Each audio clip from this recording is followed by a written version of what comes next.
قانون نمبر 9، الفاظ و دلائل کی بجائے عمل سے فتح حاصل کریں۔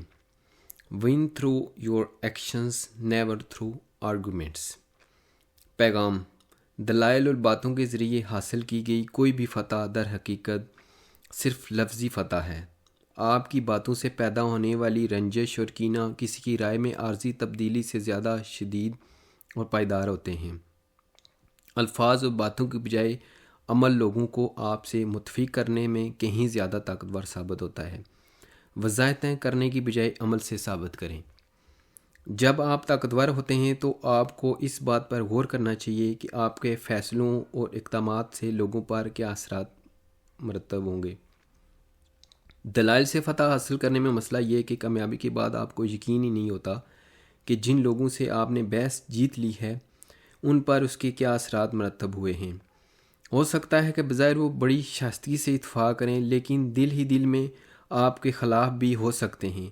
ہو سکتا ہے کہ آپ کے الفاظ نے انہیں ناراض کر دیا ہو، کیونکہ الفاظ میں ایک عجیب خاصیت ہوتی کہ ہر آدمی اپنے مزاج اور تحفظات کے مطابق اس کا مطلب نکال سکتا ہے، حتیٰ کہ بہترین دلائل کی بھی کوئی ٹھوس بنیاد نہیں ہوتی، کیونکہ الفاظ کے مختلف معنوں کی وجہ سے ان پر مکمل اعتبار نہیں کیا جا سکتا۔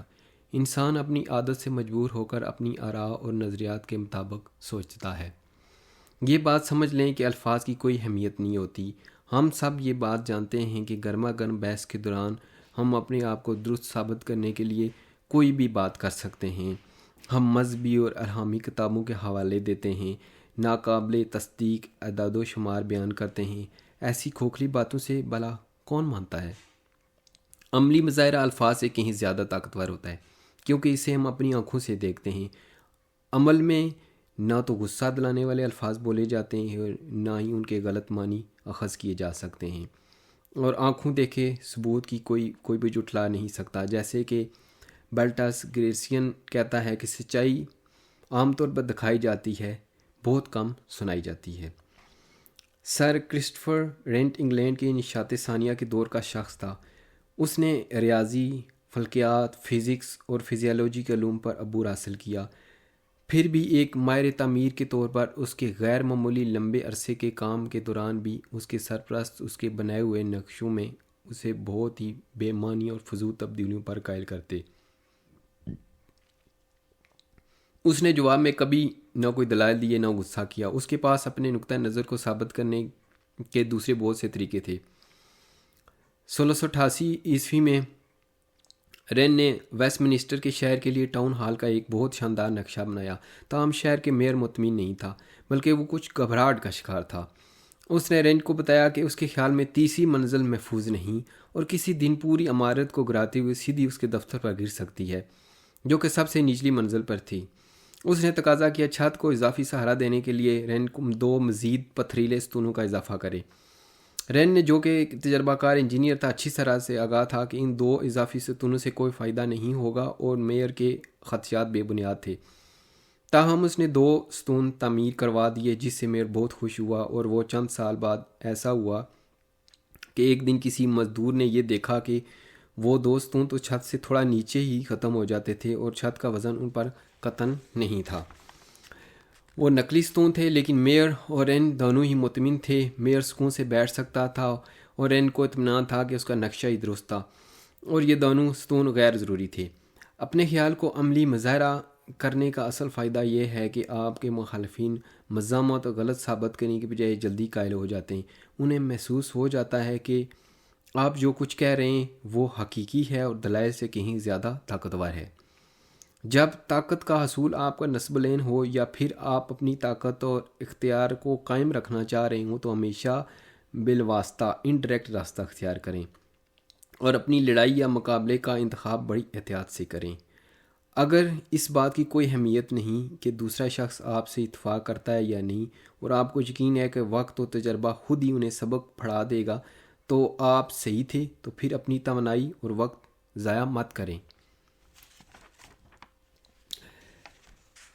ایک مرتبہ خروچیف اسٹالن کی پالیسیوں کی مذمت کر رہے تھے کہ سامعین میں سے کسی نے کہا، آپ خود اسٹالن کے ساتھ رہے ہیں، اسے اس وقت کیوں نہیں منع کیا؟ خروچیف خاموش رہا، پھر کہا، جس نے یہ بات کہی ہے وہ ہاتھ کھڑا کرے۔ کوئی ہاتھ کھڑا نہ ہوا۔ خروشچیف نے مسکرا کر کہا، میں بھی اس طرح اسٹالن کی پالیسیوں پہ تنقید نہ کر سکتا تھا۔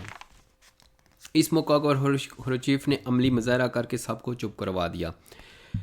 131 عیسوی قبل مسیح میں رومی کونسل جنرل موکنس نے ایک یونانی قصبے پرگمس کا محاصرہ کر لیا۔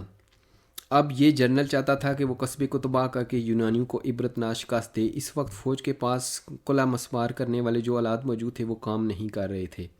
اس نے اپنے فوجی اینتھرز بھیجے تاکہ وہاں فوجی ذخیرے میں سب سے بڑا گز اور شیبز منگوائے۔ وہاں کے انچارج انجینئر نے سب سے بڑا گز دینے سے اس بنا پر انکار کر دیا کہ اس معاملے میں بڑا گز اتنا فائدہ مند نہیں ہوگا۔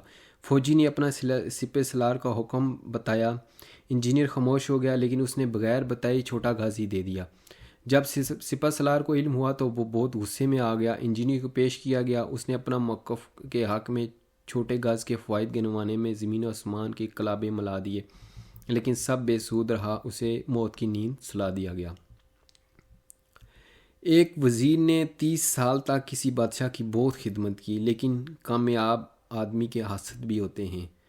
اس طرح اس وزیر کے حاسدوں نے بادشاہ کے کان بھرنے شروع کر دیے اور آخرکار بادشاہ کو اس کے خلاف کر دیا۔ بادشاہ نے وزیر کو سزائے موت سنا دی۔ وہ بادشاہ جسے سزائے موت دیتا اسے خونخوار کتوں کے سامنے پھینک دیا جاتا۔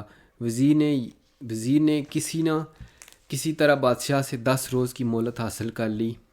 وہ وزیر اپنے گھر گیا، اشرفیوں کی تھیلی لے کر کتوں کے نگران سے ملا اور درخواست کی کہ وہ اسے 10 دن کی کتوں کی خدمت کرنے دے۔ نگران رضامند ہو گیا۔ وزیر نے کتوں کی اتنی خدمت کی کہ وہ اس سے مانوس ہو گئے۔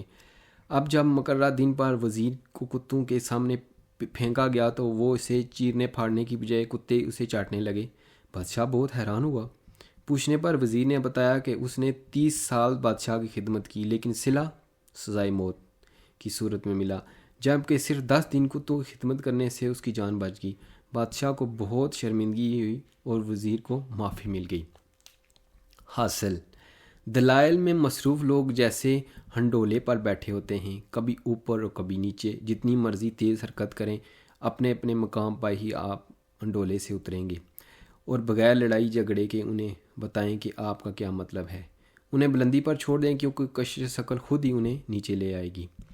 سند بحث مت کریں۔ کسی بھی معاشرے میں کسی موضوع پر صرف بحث ہی نہیں ہونی چاہیے بلکہ نتائج سے ثابت کریں۔